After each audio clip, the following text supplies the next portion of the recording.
All right, kids, so it's high time we had a discussion about advertising. And just so we're all on the same page here, we want to make the distinction between advertising and political speech. And you can see I have this slide here, which we've seen a version of this before. This is more or less the slide that shows how various kinds of speech are sort of protected, but in some ways not protected. And this is a lot of kind of stuff that we've been talking about throughout the semester. So you'll notice that political speech is totally within the circle, which essentially means that generally speaking in this country, political speech is the most protected speech by the First Amendment. But you can see commercial speech down there at the bottom, highlighted in orange, is not as much protected. And there are reasons for that, which we'll talk about, but we do want to sort of spell out the difference in what we're talking about here. So political speech is speech that has to do with political candidates or issues of public importance, government-type things, whereas commercial speech is essentially advertising. It's speech that is designed to have you enter into a financial transaction. So commercial speech is about trying to get you to buy a Hyundai, or you to put your money at Huntington Bank, or you to, buy a Panasonic TV, or whatever it happens to be. But that is what commercial speech is about. Commercial speech is proposing a financial transaction or is motivated by profit. And in this country, commercial speech and advertising is actually regulated by several different organizations: the Federal Trade Commission, the Food and Drug Administration. Food and Drug Administration actually regulates drug advertising, and so that's why, when you see those drug advertisements and it just shows somebody like running through the field, like being all happy and everything, and then at the end it says this could cause projectile diarrhea and vomiting and cancer and all these other kind of things. That's FDA regulations. Securities and Exchange Commission does a lot of regulations as far as like how banks and financial organizations can advertise. And so you've got a lot of different government organizations that are involved in regulating commercial speech. And so where we stand now, in a nutshell, to sum up this slide, is that commercial speech is at least partially protected by the First Amendment. Doesn't have the same level of protection as political speech, but it's at least partially protected. However, until 1942, there wasn't a First Amendment case that had been heard by the Supreme Court dealing with commercial speech. So up until 1942, the belief was that commercial speech was not protected by the First Amendment. So this is what leads us to our First Amendment commercial speech Supreme Court case. It is a guy who owned an old Navy submarine, and he had it parked in the East River in New York City. And what he was doing was giving tours of this submarine. So he would basically charge people and give them a tour of this old Navy submarine.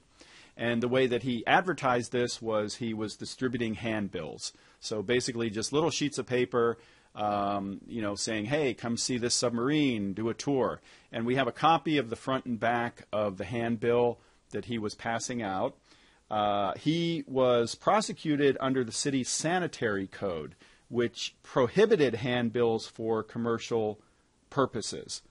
And it was basically about litter, at least in part, where the city basically didn't want people littering, passing out these handbills and everything. And so he added to the back of the handbill, he added what he called political content, which is what you see here on the back of the handbill here, where he talks about the dispute, and the city prohibited those as well. And so this case eventually reached the Supreme Court. So this case becomes Valentine versus Christensen, decided in 1942. And what the Supreme Court essentially said, or what they decided was, they decided in favor of the city, where they said that it was okay for the city to prohibit this guy from distributing these handbills. And you can pause this if you want and actually read this. I mean, you don't have to write this whole thing down or anything like that. But essentially what the court is saying in this quote is that, the streets and public places are, recognized as being places where we want to have people be allowed to communicate and disseminate their opinions. It is okay for cities to kind of regulate that, but they have to have a really good reason for doing it. However, if you look at the part that's in red here, they say we're equally clear that the Constitution imposes no such restraint on government as respects purely commercial advertising. So essentially what they're saying here is that cities can restrict, prohibit, regulate purely commercial advertising any way they like. So in effect, what the court is saying here in Valentine versus Christensen is that the First Amendment does not protect purely commercial advertising.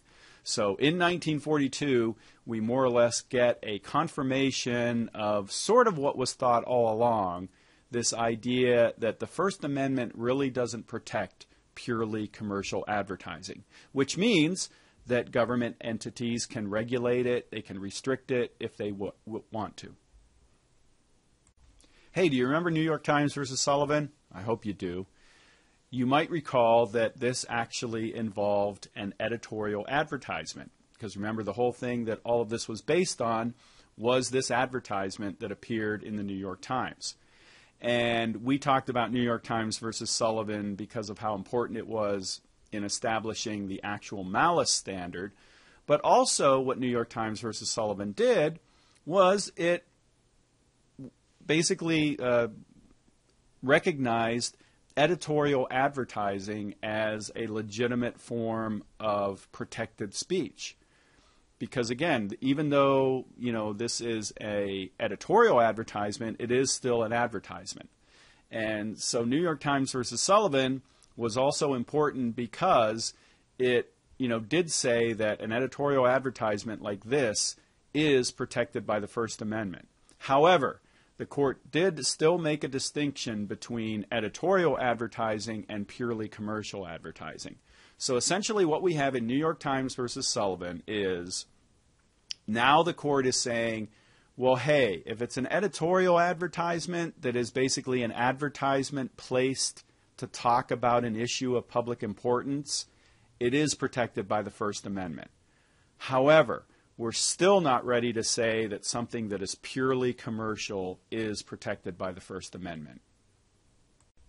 Okay, then 12 years later, we get this Virginia Pharmacy case, which the official name is up there at the top, the Virginia State Board of Pharmacy versus Virginia Citizens Consumer Council.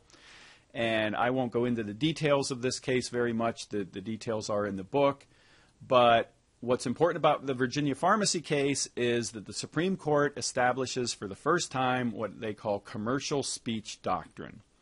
And commercial speech doctrine says that truthful advertising for legal products is protected by the First Amendment. And this is important because this is the very first time that the Supreme Court is actually saying, hey, you know what? Commercial speech is protected by the First Amendment. And so what they're saying here is if you have a truthful ad for a legal product, it is protected by the First Amendment. And they justified this by saying, hey, we recognize political speech as being important, but for the average person, commercial speech is just as important because in their everyday lives, you want to hear advertisements, like you want to know what kind of car is the best car or what kind of bank you should go to or whatever. And so they're saying that citizen interest in commercial info may be as keen, if not keener by far, than your interest in the day's most urgent political debate. And they again justified this by saying that, intelligent consumer decisions will come from the free flow of information, however tasteless and excessive it may sometimes seem. So what they're saying here, again, is that if it's a truthful ad for a legal product, it is protected by the First Amendment. Commercial speech doctrine. And that's what's important about Virginia Pharmacy. However, untruthful commercial speech can still be restricted. So if something is not true, the government can step in and restrict that. And in justifying this, the court said that advertisers should know more about their product than anybody else, so these kinds of mistakes shouldn't happen by accident. And also commercial speech is more robust because it's based on the profit motive. Again, the reason that companies advertise is they want more people to buy their stuff and make them more money. So there is definitely an incentive for commercial speech. And so what the court is saying here is we're not really worried, about commercial speech because it is robust enough to survive. However, we are saying that if you do have something untruthful, the government can step in and regulate that. And then we get the Central Hudson case. And this case involved, it was during the late 70s when we had the energy crisis going on, and the government was encouraging people to save energy. And Central Hudson was, and I think still is actually, an electrical company in New York, and they were advertising to encourage people to use electricity. And so the New York Public Service Commission stepped in and said, you shouldn't be doing this, you can't do this because this is contrary to our efforts of trying to get people to save energy. You're going out there and telling them that they should, use a bunch of electricity. And so this case reached the Supreme Court, and in this Central Hudson case, the Supreme Court established a 4-part test for determining if the government can regulate commercial advertising. So the 4-part Central Hudson test, first of all, asks, is the ad true and not misleading? If the ad is true and not misleading, we go on to the second part. If it isn't true or if it is misleading, well, we already know that the government can regulate it. But if it is true, not misleading, we go on to number 2. And we say, is the asserted government interest substantial? So in other words, does the government entity have a good reason for restricting this commercial speech? If the answer is yes, we go on to number 3, and we say, does the regulation directly advance the government interest? So in other words, is the government restriction actually advancing that interest? And then finally, is the regulation no more extensive than necessary? So essentially what we're doing here in the Central Hudson case with the Central Hudson test is we establish this 4-part test to determine when the government can regulate commercial speech. So even though Central Hudson gave us a nice little 4-part test to use, as with anything, it doesn't stop there. We have since Central Hudson, for example, in the Posados case, in this case, the court actually said that it was okay to restrict advertising for a legal activity, which actually involved gambling. And so the Central Hudson case does not necessarily say that, you can't restrict ads for illegal activity. You can in some cases as long as you can basically meet that Central Hudson test. However, in the Rubin versus Coors case, the court struck down a federal statute that prohibited printing alcohol content on beer labels. So this was a case where the court, basically said that the government interest in this was not substantial. And similarly, in the 44 Liquor Mart case, the court struck down a Rhode Island law that prohibited advertising prices of alcoholic beverages. So the bottom line here is that things are a bit in flux. It sort of depends on the particular advertising we're talking about. And when we get into these things of like liquor advertising, cigarette advertising, as you're going to see, gambling, these sort of things that are considered vices, even though I think the court would like us to believe there's no difference in advertising those kind of things, there really is. And so what it comes down to is if you're advertising for something that's like a little bit, even though it might be legal, if it's something that's maybe seen as being a vice or a bit shady, the government is going to be able to regulate that a little differently. Okay, tobacco. Tobacco is one of these special cases where it is legal to smoke cigarettes, at least if you're over 18. But it's something that we look upon as, well, we don't want to get children started smoking. We don't want to encourage people to start smoking. And so the rules are a little bit different. However, in this Lorillard case, the court ruled that when the Massachusetts Attorney General tried to restrict cigarette advertising, the court ruled that those restrictions were too broad, and it struck them down. Now what we've got going on, and this is actually something that's kind of happening right now, and we may actually see a court decision on this during the weeks that we're having class here, is this Family Smoking Prevention and Tobacco Control Act, which was passed in 2009 after President Obama became president and when we had a Democratic Congress. And this is a series of regulations that are designed to discourage people and especially kids from smoking. And so among other things, it prohibits the use of color in cigarette ads. It also mandates graphic warnings on cigarette packages. I'll show you some of those in the next slide. The color prohibition was already struck down by a district court. So a district court has already stepped in and said, hey, the government can't put this kind of restriction on cigarette advertising. And both of these issues, the use of color and these graphic warnings, are both likely to be headed to the Supreme Court because these are going to be challenged. They already have been challenged by the cigarette companies, and so it will be interesting to watch to see what happens in this case. So here for your viewing pleasure are some of the proposed ads, or I shouldn't say ads, but these are things that would actually appear on cigarette packs. You know that there's already a little warning in a box, but these would be much more graphic. And, you know, again, I'll just, if you want to pause this and take a look at some of those, you can. If not, that's okay too. Okay, and then we come to this concept of time, place, and manner, which is a term that we have already used. And this is when you do restrictions that have to do with the time, place, and manner of communication. So, for example, when we talked about, you know, the city of Bowling Green is well within its power to prohibit parades after 2 a.m. However, they can't prohibit gay pride parades. And again, the difference is when you say that you can't have a parade after 2 a.m., that's a time, place, and manner restriction.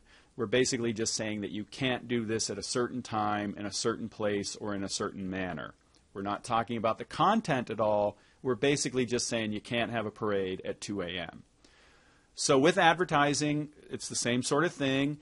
It is much easier for government entities to restrict the time, place, and manner of advertising as long as it's content neutral.